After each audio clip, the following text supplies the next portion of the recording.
Hey YouTube, P0497 here, doing a little video on how to change and diagnose a fuel purge valve on this 2008 Smart Fortwo that I have. So I've got my OBD2 scanner plugged in right now. You can pick these up for like 30 bucks on Amazon.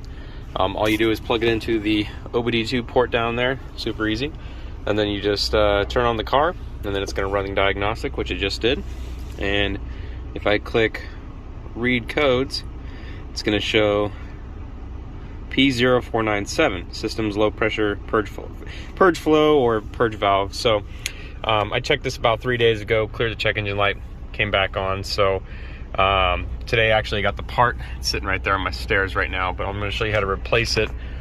Signs for this you'll be able to kind of notice, or you can tell it's probably going to be due to be replaced, is if your car's having trouble starting. So I just started it, but before I actually started it, actually had trouble turning on. So you can see sometimes it takes a little while to actually get going, or you have rough idling, poor fuel economy, really poor acceleration. And I've actually been experiencing all of that with this car in particular. I just did a 1,000-mile road trip, or 1,000-mile trip from Vegas to Portland, and it was very sluggish. I got not the best MPG, and really just it would always take forever to start. So I'm actually kind of glad the check engine light came on. But yeah, I'm going to show you guys how to replace it, and yeah, stay tuned.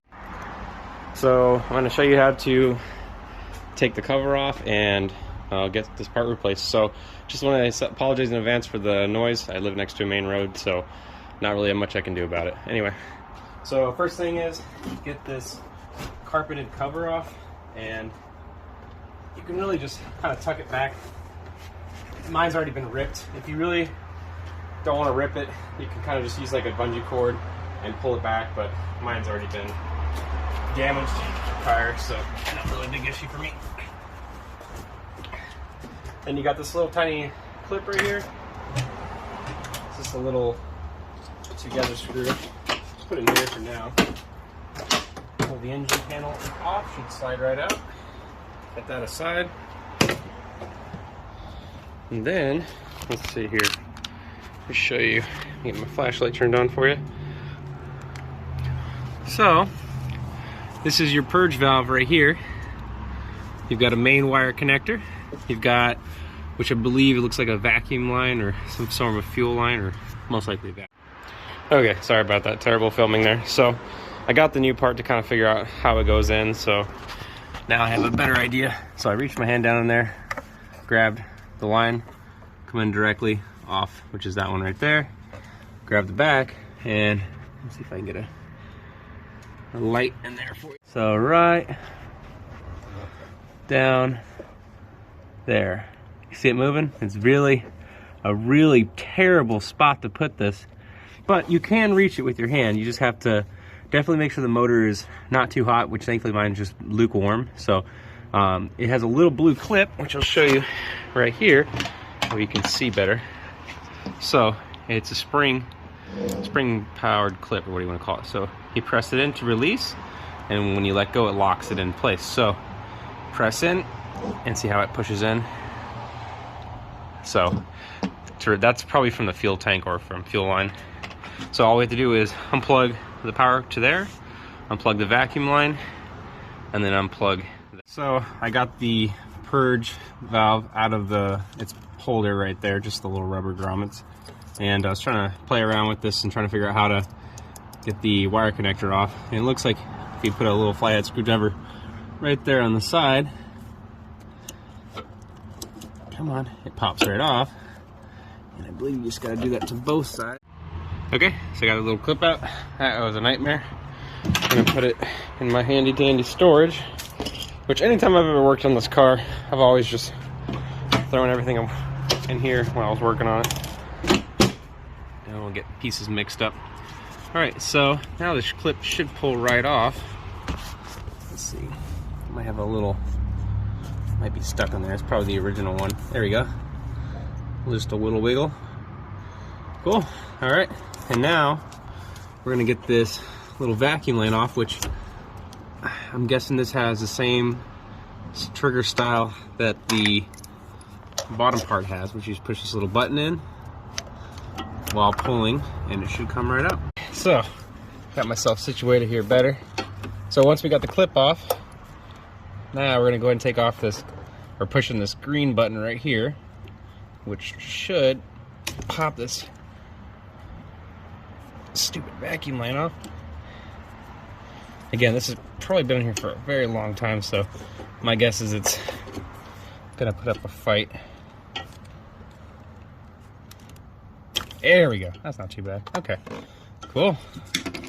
All right, now this is sitting loose, and we can move on to the next step. So I'm gonna get the camera resituated and get going. All right, I've tried. There's not a way for me to show you guys how to get with the camera, how to get it down there. It is buried deep. I need both my hands, and my mount won't hold it. So just trust and believe. It is the same process as this. All you're gonna need to do is press in that little button on the side down there, and it's just gonna go right out. All it is just a retainer clips. All right, so the old part is out. I was able to manage to shove my flashlight right down in there, and I used a really long, just doesn't matter. I mean, I would like a Phillips, but or a flathead, but I got a Phillips. Because trying to reach down there, if you have smaller hands, it's great, but my thumb was actually hitting on the alternator bolt, and actually it was starting to cut in. It was starting to hurt real bad. So this was actually easier to going from there, push, and then with my right hand, pull it out at the same time. So that might be better for you.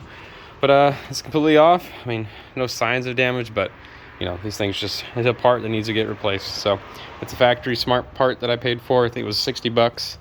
It's from Hungary, so very, very similar. New one going in. Not sure if you can see it and where it's supposed to go in, but it goes right into that little connector right there. There's really no way of getting a good shot of what's going on, I guess, but it should clip right in. Yep, there you go. Hear a little click. It's snug. Yeah, sorry guys, that is a bitch to get a angle or shot or video of any of that, what's going on in there. All right, now we're gonna go ahead and put this vacuum line piece back in, which should be super easy. If I can figure out how to do the camera and do this at once. Ah, come on. Should clip right in. Similar. Yep, a little click. This is a little not as strong as the one I just put in. Okay, that's in. We're gonna put the grommets back on its spot. Hold it nice and in place. Tiny car, tiny engine bay. And now we're gonna go ahead, get that wire clip we tucked away right there. Plug it right back in.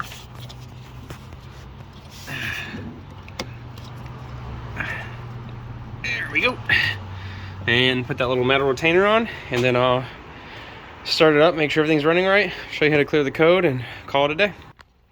All right, so in the car, let's see, I'll do a first start. I got everything back together back there.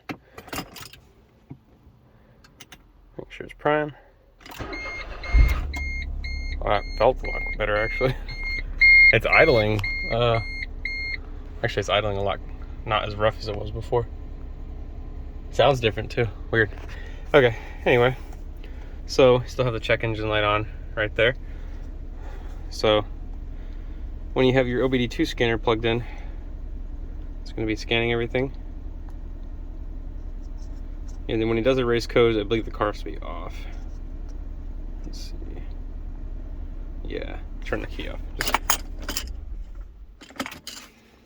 That should go.